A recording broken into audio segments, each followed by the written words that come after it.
Hello मेरे प्यारे viewers, कैसे हैं आप सभी लोग। आशा करती हूँ आप सभी लोग अच्छे होंगे। कहानी के लिए मेरे चैनल को सब्सक्राइब कीजिए, कहानी को लाइक और शेयर ज़रूर कीजिएगा और कहानी कैसी लगी प्लीज़ कमेंट बॉक्स में ज़रूर बताइएगा। कहानी को लेकर कोई भी राय या सुझाव हो वो भी कमेंट बॉक्स में ज़रूर दीजिएगा। तो शुरू करते हैं हम आज की अपनी कहानी। रेवा की चचेरी बहन दीपा उसके एक कमरे के घर के बाहर खड़ी आवाज़ लगा रही थी। किस कोने में घुसी है? इतना बड़ा तो तेरा घर भी नहीं है कि कहीं खो जाए। कब से आवाज़ लगा रही हूँ। रेवा अचानक अपने घर में उसे देखकर थोड़ी हैरान हो गई। अरे दीदी, आप और यहाँ सब ठीक तो है ना? दीपा का उसके घर आना कोई मामूली बात तो थी नहीं। दोनों के रहन सहन में ज़मीन आसमान का फ़र्क जो था। हाँ हाँ, सब ठीक है। मैं तो इस तरफ आई थी तो सोचा कि तुझसे मिलती चलूं। तू तो कभी हमारे गरीब खाने में पैर रखती नहीं। रेवा के साधारण से घर का मुआयना करती दीपा व्यंग से टेढ़ी मुस्कान के साथ बोली। रेवा अपनी बहन की इस मुस्कान और उसकी चारों तरफ घूमती नज़रों का मतलब अच्छी तरह समझ रही थी। दीपा खाते पीते घर की इकलौती बहू थी, जहाँ पैसा पानी की तरह बहाया जाता था। रेवा और दीपा दोनों का मायका निम्न मध्य वर्गीय था, जहाँ पैसों की बहुत रेल पेल तो नहीं, पर 2 जून की रोटी का जुगाड़ आराम से होता था। दीपा के साथ उसके पति का ये दूसरा ब्याह था। उनकी पहली पत्नी कैंसर की मरीज होकर शादी के 3 साल के अंदर ही भगवान को प्यारी हो गई थी। उसी दिन से उन्होंने धन संपत्ति से कुछ विरक्ति सी हो गई थी कि जो पैसा उनकी जान से प्यारी पत्नी को उनसे छीनने से ना बचा सका, उसका होना ना होना क्या मायने रखता है। दीपा के सपने बचपन से ही बड़े थे, जो युवा अवस्था तक आते आते जिद में बदल गए थे। उसे पता था कि उसके माता पिता को उसके लिए बड़ा घर नहीं मिल सकता है। इसीलिए जब दूर के किसी रिश्तेदार ने दीपा के लिए ये रिश्ता सुझाया तो दीपा ने तुरंत अपने माता पिता से इस रिश्ते के लिए हाँ कह दिया। दूसरी ओर रेवा के घर की आर्थिक स्थिति बहुत अच्छी नहीं थी। उसने भाई के साथ काम करने वाले आयुष्मान के साथ प्रेम विवाह किया था, जिसमें उसके माता पिता की रजामंदी भी शामिल थी। वो जानता थे कि लड़का अच्छा है और मेहनती है। छोटी सी नौकरी और ज़्यादा तनख्वाह ना होने के बावजूद रेवा के माता पिता ने इस विवाह के लिए सहर्ष सहमति दे दी थी, क्योंकि उनका स्वयं का आर्थिक स्तर कोई बहुत ऊंचा नहीं था और वो समझते थे कि उनकी बेटी अपने भावी जीवन में भली प्रकार से सामंजस्य कर लेगी। परिवार के नाम पर आयुष्मान और उसकी बड़ी बहन थे। बहन विवाहित थी और अपनी गृहस्थी में व्यस्त थी।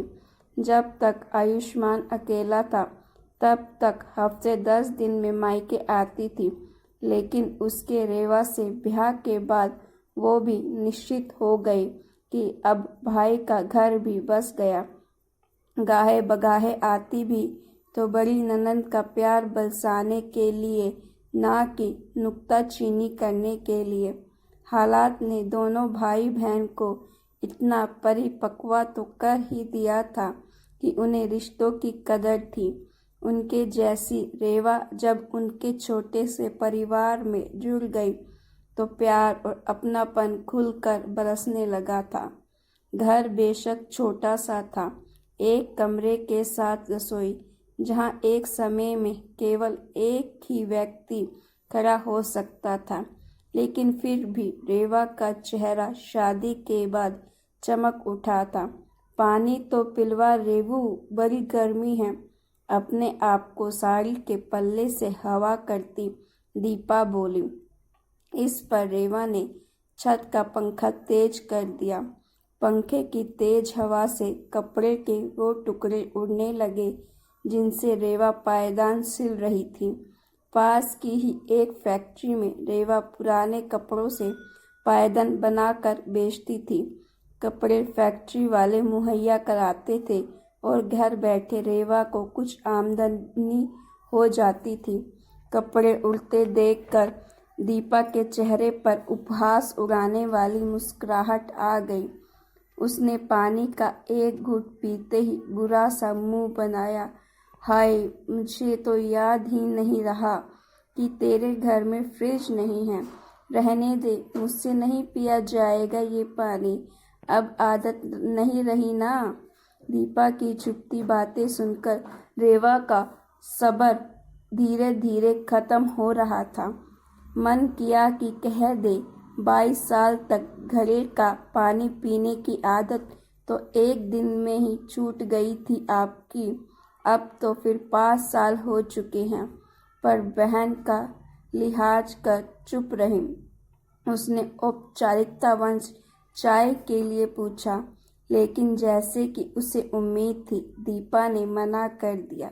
रहने दे, इतनी गर्मी में कौन चाय पिएगा। यहाँ एसी तो है नहीं, कैसे रहती है तू यहाँ। इस बार रेवा का जवाब दे गया और उसके मुंह से निकल ही गया, वैसे ही जैसे पहले आप भी रहती थी। तब की बात और थी रेवा, अब तो मैं 1 मिनट भी नहीं रह सकती एसी के बिना। फिर तो आपका यहाँ आकर गलती कर दी दीदी, क्योंकि एसी तो छोड़िए, मेरे घर में तो कूलर भी नहीं है। अरे तू तो नाराज़ हो गई रेवू, मैं तो तुझसे मिलने आई हूँ। तू कहे तो चली जाती हूँ। अपनी बड़ी बहन की बात सुनकर रेवा चुप लगा गई, पर अब वो मन ही मन सोच रही थी कि दीपा जल्दी से यहाँ से चली जाए, वरना कहीं आयुष्मान के सामने कुछ कहेगी तो वे बर्दाश्त नहीं कर पाएंगे। वैसे भी उसकी ट्यूशन क्लास का टाइम होने वाला था। आयुष्मान के साथ कंधे से कंधा मिलाकर चलने वाली रेवा अपने खाली समय का भरपूर सदुपयोग करती थी। सिलाई के काम के अलावा मोहल्ले के कुछ बच्चे उससे ट्यूशन भी पढ़ते थे, जिनसे उसकी अच्छी आमदनी हो जाती थी। दीपा वहाँ आधे घंटे तक बैठती रही और साथ ही किसी न किसी तरह रेवा को नीचे दिखाने की कोशिश करती रही।